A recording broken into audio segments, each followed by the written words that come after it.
પાટણ શહેરમાં fire NOC નહીં લેનારા કે ફાયર સેફટીના સાધનો નહીં વસાવનારા 44 કોમ્પ્લેક્સમાંથી 5ને સીલ માર્યા બાદ આજે પાટણ નગરપાલિકાના ચીફ ફાયર ઓફિસરને ફાયર સ્ટાફ સમક્ષ ફાયર એનઓસી અને સેફટી માટેની કાર્યવાહી ઓનલાઈન હાથ ધરવામાં આવી હોવાના પુરાવા કે અરજીઓ દ્વારા રજૂઆત કરતા આજે વધુ કોમ્પ્લેક્સો સીલ કરવાનું પડતું મૂક્યું હોવાનું ચીફ ફાયર ઓફિસર સ્નેહલ મોદીએ જણાવ્યું હતું।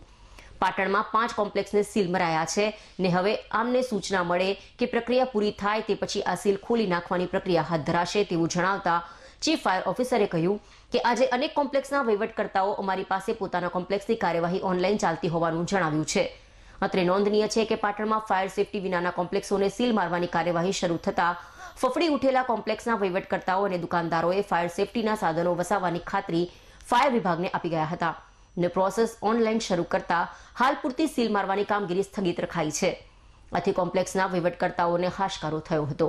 અત્રે ઉલ્લેખનીય છે કે પાટણના ફાયર વિભાગે અગાઉ આપેલી નોટિસો જે તે કોમ્પ્લેક્સના વહીવટકર્તા કે તેના પ્રમુખ મંત્રીઓને આપેલી છે। ઘણા કોમ્પ્લેક્સના મૂળ માલિકો બિલ્ડરો તો સ્કીમ પૂરી કરીને પોતાની જવાબદારી પૂરી કરી લીધી હતી, પરંતુ જે તે વખત ફાયર સેફટીનું મહત્વ ન હોવાથી અત્યાર સુધી ચાલી રહ્યું હતું, પરંતુ હવે જ્યારે કોમ્પ્લેક્સના ફાયર સેફટી આવશ્યક અને ફરજિયાત બનતા સૌ દોડતા થયા હતા। દરમિયાન અત્યારે તહેવારો નજીક હોવાથી પણ વેપારીઓને મુશ્કેલીઓનો સામનો કરવો પડે તેમ છે। આથી સીલ ખોલવામાં આવે તેવી શક્યતા છે।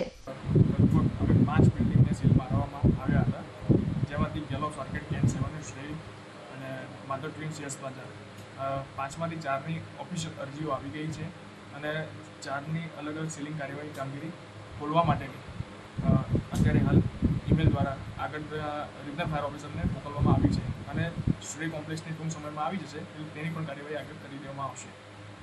કેટલા દિવસ સીલિંગ ખોલ્યા પછી અંદાજિત 10 દિવસથી લઈને 15 દિવસ સુધીનો ટાઈમ છે, જેની અંદર એમને fix fire fighting system install કરી દેવાની રહેશે અને તે પછી તાત્કાલિક ધોરણે ફાયર સેફ્ટી સર્ટિફિકેટ એપ્રુવલ એ લેવાનું રહેશે। આ પ્રોસેસ કરતાં જ્યારે સીલિંગ માર્યા પહેલાંની જે પ્રોસેસ છે, કોઈને સીલ મારવાનો વારો ન આવે એ માટે એમની જે પ્રોસિજર કરવાની છે એ FSP fire safety plan approval Gujarat fire safety કોર્પ્સની વેબસાઇટ ઉપર જઈને તેમાં દર્શાવેલ